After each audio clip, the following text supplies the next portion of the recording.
Don't act surprised later, my mother whispered to my father, glancing toward me as the registrar arranged the documents. Right after the signing, we're all moving into her apartment. While she's distracted here, I've already moved most of our things in.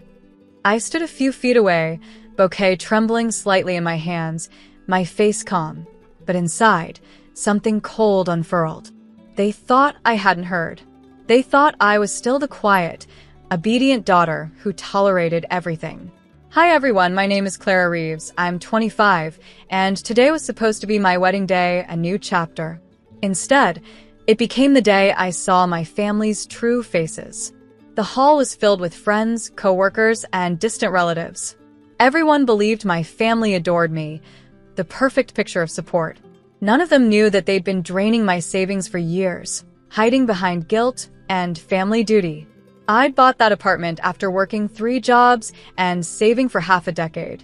It was supposed to be my safe space, the only thing that was truly mine. And now they wanted to take it like everything else. The registrar's voice broke through my thoughts. Do you, Clara Reeves, consent to this union? I glanced at my family, at my mother's smug smile, my father's expectant nod, my brother's arrogant smirk, all waiting to celebrate what they thought was another victory over me. I smiled. Calm, composed. Yes, I said, my voice steady. But not to the man you think. The room fell silent, and that's when the laughter began. Every head in the room turned toward me. Even the registrar froze mid-pen stroke. My mother blinked, her confident expression faltering. What do you mean, not to the man we think? She demanded, voice cracking just enough to betray her panic. I let the silence stretch for a moment, savoring the confusion that had replaced their arrogance. Then I spoke evenly. I mean, I'm not marrying Daniel Carter, the man you picked because his father owns half of your company. I'm marrying someone else. Someone who doesn't want my apartment, my savings, or my silence. Gasps rippled through the crowd. Daniel's face turned crimson. This isn't funny, Clara, he hissed. It isn't a joke, I said calmly. The man I chose is the one who actually stood by me when I was being used. You remember Michael, don't you? The lawyer who handled Grandpa's estate. Michael stepped forward from the second row, tall and composed, holding a different set of documents. Good morning, everyone, he said with a polite smile. Just to clarify, these are the legal papers for our union, filed last week. Clara wanted today to serve as both a farewell and a fresh start.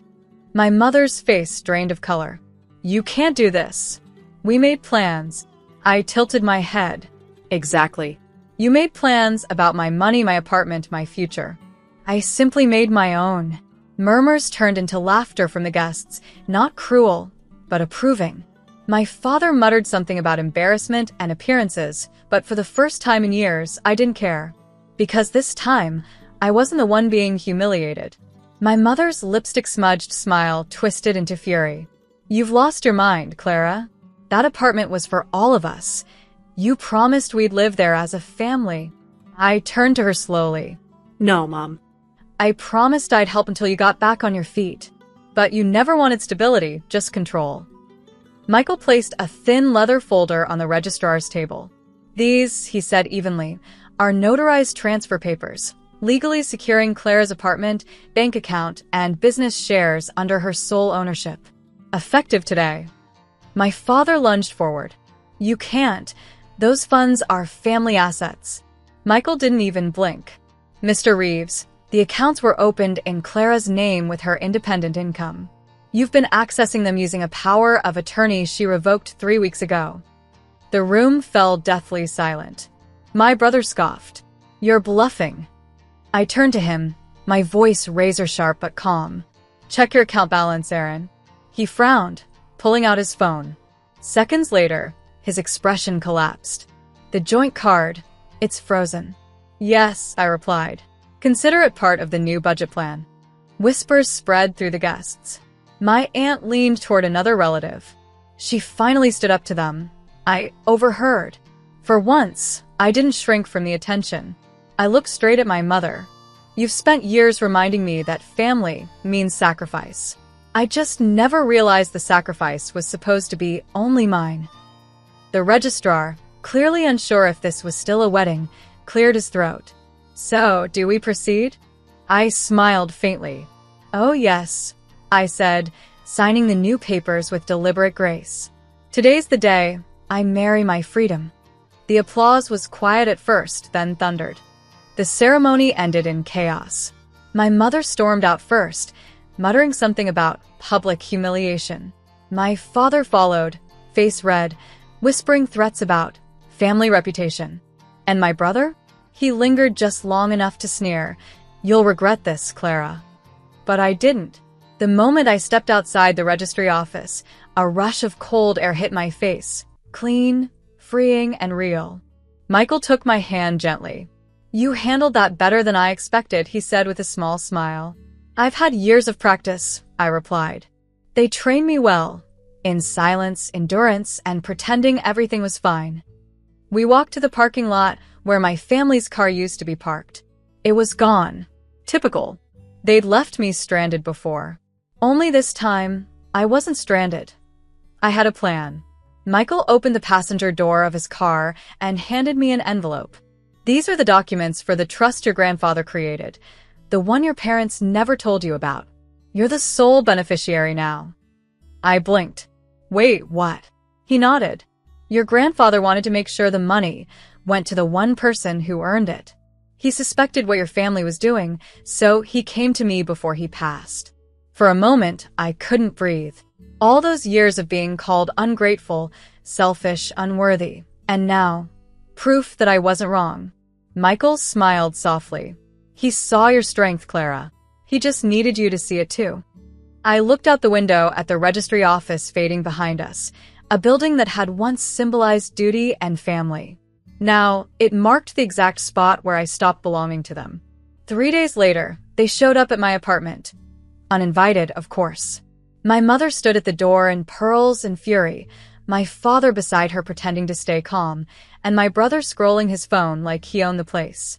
"Clara, open up," my mother barked, pounding on the door. "We need to talk." I opened it just wide enough to lean against the frame. "I don't think we have anything left to discuss." My father exhaled sharply. "Don't be dramatic. We made some mistakes, but you're still part of this family. You'll let us stay until we sort things out." I smiled, the same calm, patient smile they used to mistake for weakness. "I think you're mistaken, Dad. You moved into my apartment, remember?" While I was at the registry office, their faces stiffened. I stepped aside and gestured toward the hallway, where 2 movers were already unloading boxes. "You see, I had the locks changed and everything they moved in. It's already packed for return delivery. You can pick it up from storage, once you cover the fees." My brother's mouth fell open. "You can't do this to your family." "Oh, but I can," I replied evenly. "Because family doesn't drain your accounts, steal your home, and call it love." My mother tried one last time. "We're your parents." I met her gaze coldly. "Then you should have acted like it when I needed parents, not tenants." The door clicked shut behind them, their stunned silence echoing down the hallway. Inside, for the first time, the apartment felt truly mine. Quiet. Safe. Freedom had a sound after all. It was peace. A week passed before I heard from them again.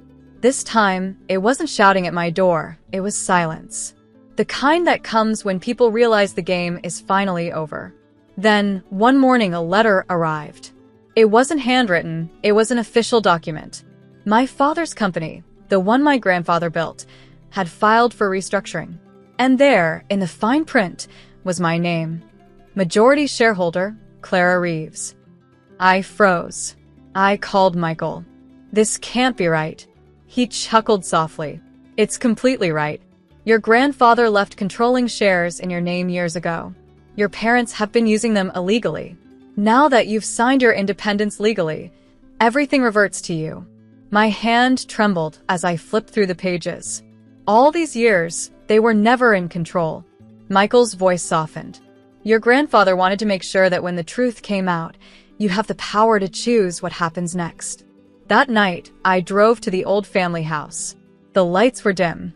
My father opened the door looking older, smaller, defeated.